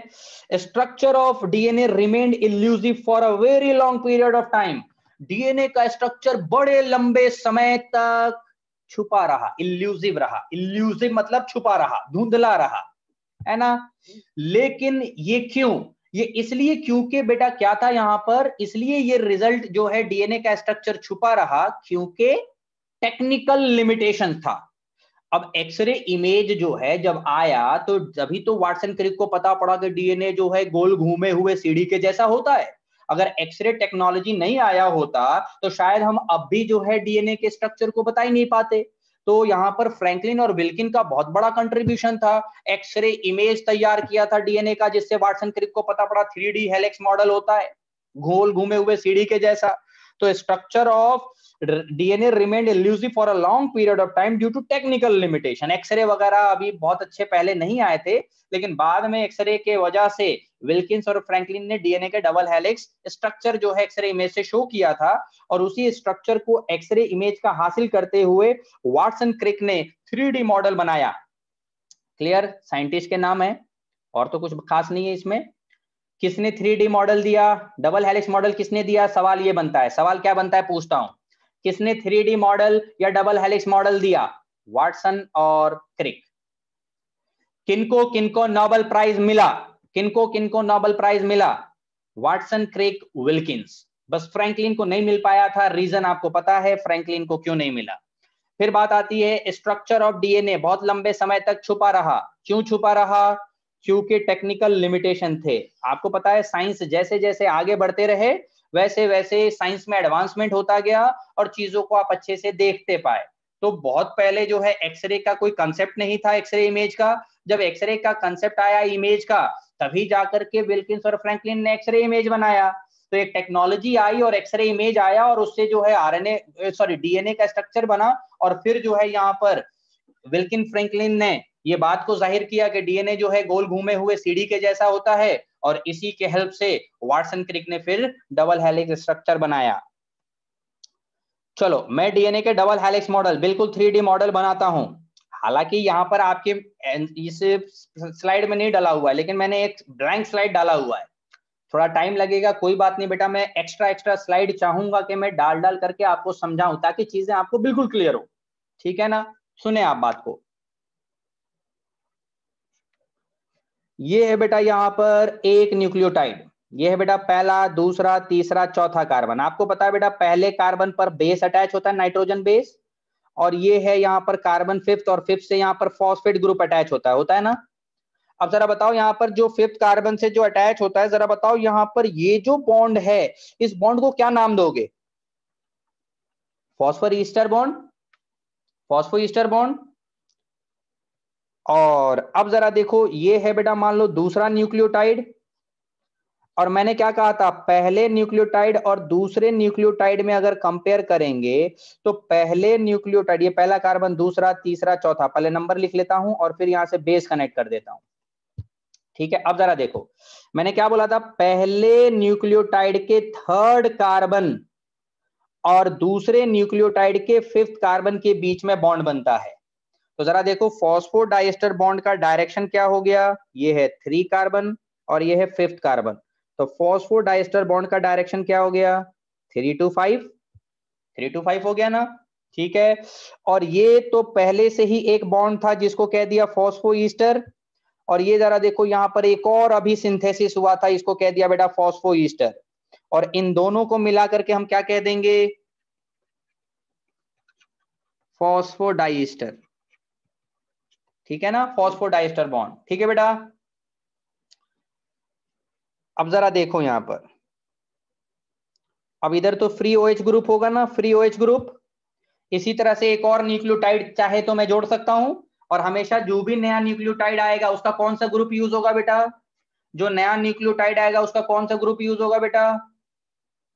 फॉस्फेट। नया न्यूक्लियोटाइड आने वाले का फॉस्फेट, और पहले से प्रेजेंट न्यूक्लियोटाइड का OH। याद रहेगा, पहले से प्रेजेंट न्यूक्लियोटाइड का OH, नया आने वाले न्यूक्लियोटाइड का फॉस्फेट। मैं लिख भी देता हूं, चलो। OH of existing nucleotide,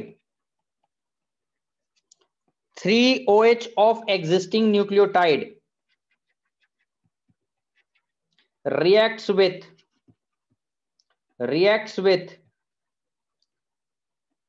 5' phosphate of new nucleotide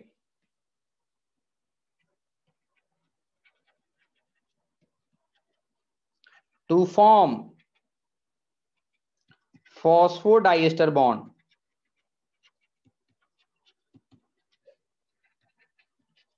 ठीक है बेटा?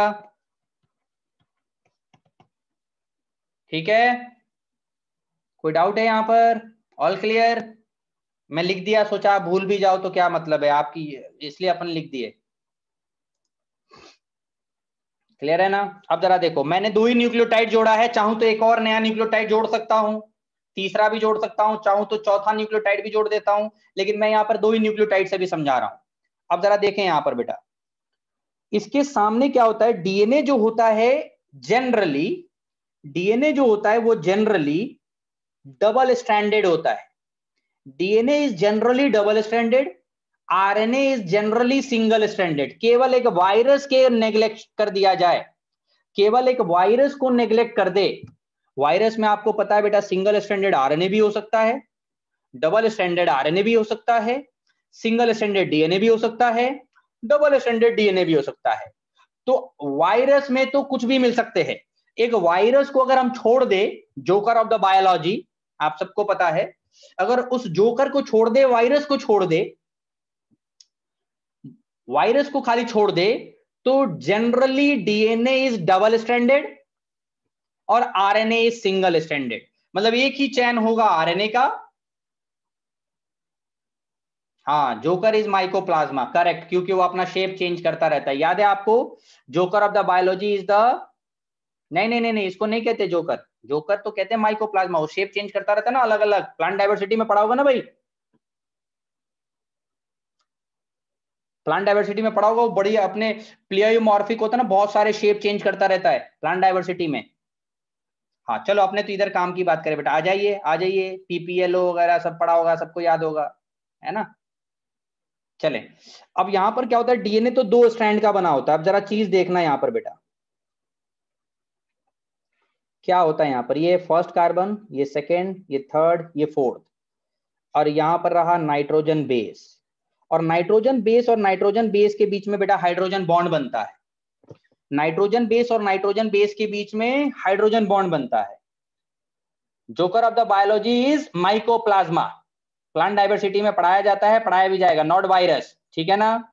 चलें, तो ये है एडेनिन। बस अभी अभी थोड़ा सा ये स्ट्रक्चर एक बना करके फिर खत्म कर देते हैं, बाकी नेक्स्ट क्लास में देखेंगे। ये एक स्ट्रक्चर कंप्लीट कर दूं, बाकी नेक्स्ट क्लास में। एडेनिन और थाइमिन से जुड़ेंगे ना 2 हाइड्रोजन बॉन्ड से, और ये रहा बेटा यहाँ पर 5th कार्बन। अब इधर 3rd कार्बन है, तो जरा देखो 3rd कार्बन से ही तो फ्री OH ग्रुप होगा, और ये होगा बेटा यहाँ पर कार्बन नंबर 5th, और ये रहा फॉस्फेट। फिर इसी तरह से ये एक होगा यहाँ पर न्यूक्लियोटाइड, और यहां पर होगा 1st carbon, 2nd carbon, 3rd carbon, 4th carbon, ये हुआ 5th कार्बन, और ये होगा फॉस्फेट। और ये यहाँ पर बेटा 1st कार्बन से नाइट्रोजन बेस निकल रहा होगा, और इस नाइट्रोजन बेस के बीच में हाइड्रोजन बॉन्ड बन रहा होगा, और ग्वानिन और साइटोसिन के बीच में बन रहा होगा तो 3 हाइड्रोजन बॉन्ड, है ना? ग्वानिन और साइटोसिन होंगे बेस, तो 3 हाइड्रोजन बॉन्ड, ठीक है? अब जरा देखो यहां पर क्या होता है कि जो यहां पर आप देख रहे हो, तो देखो मैंने क्या बोला था कि एक शुगर का 3rd कार्बन, एक शुगर का 3rd कार्बन, ये देखो 3rd कार्बन कहां है, यहां है ना, नीचे, ये देखो 3rd कार्बन, और ये है 5th कार्बन। और ये जरा एंड, जरा बात करूं मैं आपसे, एक एंड बात करता हूं। चलो यहां पर बताओ तो कौन सा एंड लिखूं, 5' एंड लिखूंगा ना इस फर्स्ट स्ट्रैंड को, इसको 5' एंड लिखूंगा ना, क्योंकि फॉस्फेट 5th कार्बन से फ्री है, इसको 5' एंड लिखूंगा ना। इसको क्या लिखूंगा, 3' एंड लिखूंगा ना, क्योंकि इधर OH ग्रुप फ्री है, ठीक है? और मैंने क्या कहा था, जो भी चैन बनता है वो किधर बनता है, 5 to 3 बनता है ना, 5 to 3 बनता है, 5 to 3 बनता है। अब जरा देखो, इस वाले न्यूक्लियोटाइड को लिखूंगा तो इधर फॉस्फेट फ्री है, तो इधर क्या लिखूंगा 5', और इधर क्या लिखूंगा मैं, इधर OH ग्रुप फ्री है, तो इधर क्या लिखूंगा 3'। तो सामने वाला जो स्ट्रैंड है वो कैसे सिंथेसिस होगा, नीचे से ऊपर, कैसे बनेगा, नीचे से ऊपर। हमेशा जो भी चैन बनता है बेटा 5 to 3 डायरेक्शन में बनता है, ध्यान रहे, जो भी चैन बनेगा 5 to 3 डैश डायरेक्शन में बनेगा, ठीक है? आगे मैं एक्सप्लेन भी करूंगा जब डीएनए का रेप्लिकेशन या डीएनए सिंथेसिस, आरएनए सिंथेसिस हमारे चैप्टर में है, डीएनए का सिंथेसिस और आरएनए सिंथेसिस हमारे चैप्टर में है, वहां पर मैं बड़े डिटेल में बताऊंगा कैसे बनता है। अभी तो बस इतना ध्यान रखें कि जो भी चैन बनेगा वो 5 to 3 में बनेगा, जो भी चैन बनेगा वो 5 to 3 में बनेगा, ठीक है? तो ये है यहां पर, तो क्या हुआ कि ये 5th कार्बन का जो देख रहे हैं फॉस्फेट इधर फ्री है तो ये 5' एंड हो गया और इधर 3' एंड इधर होगा। अब देखो जरा, मैंने बोला था हमेशा पहले से प्रेजेंट न्यूक्लियोटाइड का OH ग्रुप यूज होगा और नया न्यूक्लियोटाइड आने वाले का फॉस्फेट ग्रुप यूज होगा और इसी के बीच में बॉन्ड बनेगा। तो यहां से पहले से ही था फॉस्फो ईस्टर और ये एक और बन गया यहाँ पर फॉस्फो ईस्टर और ये दोनों मिला करके हो गया क्या चीज, फॉस्फोडाइस्टर। Phosphodiester, phosphodiester. और ये तो एक बेचारा ऑलरेडी यहाँ पर फॉस्फो ईस्टर बॉन्ड तो है ही सही। अब दोनों स्ट्रैंड कैसा है बेटा, एक दूसरे से एंटी पैरेलल है। ध्यान से देखें, दोनों स्ट्रैंड एक दूसरे से कैसा है, एंटी पैरेलल है। देखो यहाँ 5' एंड है तो इधर क्या है 3' एंड, इधर 3' एंड है तो इधर क्या है 5' एंड। यानी एंटी पैरेलल का मतलब क्या हुआ, दोनों स्ट्रैंड में एंड बिल्कुल अपोजिट है। इधर 5' तो इधर 3', इधर 3' इधर 5', just opposite end is known as anti parallel. अब इसका रीजन मैं आपको नेक्स्ट क्लास में दूंगा कि ऐसा क्या हुआ जिसकी वजह से ये एंटी पैरेलल बने। इसका रीजन मैं नेक्स्ट क्लास में दूंगा, ऐसा क्या हुआ जिसकी वजह से ये एंटी पैरेलल बने। ठीक है, रहने दे इतना आज के लिए। ठीक है, इसमें और भी चीजें समझानी है मुझे, काफी चीजें बाकी हैं बेटा, बहुत चीजें समझानी है मुझे। मैं कह रहा हूं ना, इस चैप्टर में मैं जितना समझाऊं उतना कम है। इस चैप्टर में जितना समझाऊं उतना कम है बेटा। ठीक है, नेक्स्ट क्लास में आपको समझाएंगे। चलें, इंटरेस्टिंग चैप्टर है, बहुत इंटरेस्टिंग चैप्टर है, मेरा फेवरेट चैप्टर है बिल्कुल, ये बहुत इंटरेस्टिंग चैप्टर है।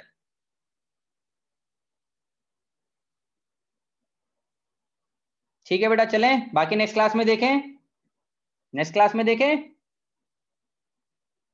Okay, bye. अब मैं अभी कुछ बताऊंगा तो बेटा बीच में आधी अधूरी बात रह जाएगी, इसलिए मैं यहाँ पर कंटिन्यू करूंगा नेक्स्ट क्लास में। अब आधी अधूरी में मजा नहीं आता बेटा, आधी अधूरी बात में मजा नहीं आता। नेक्स्ट क्लास में अपन बताएंगे, है ना। Okay, see you guys, bye bye.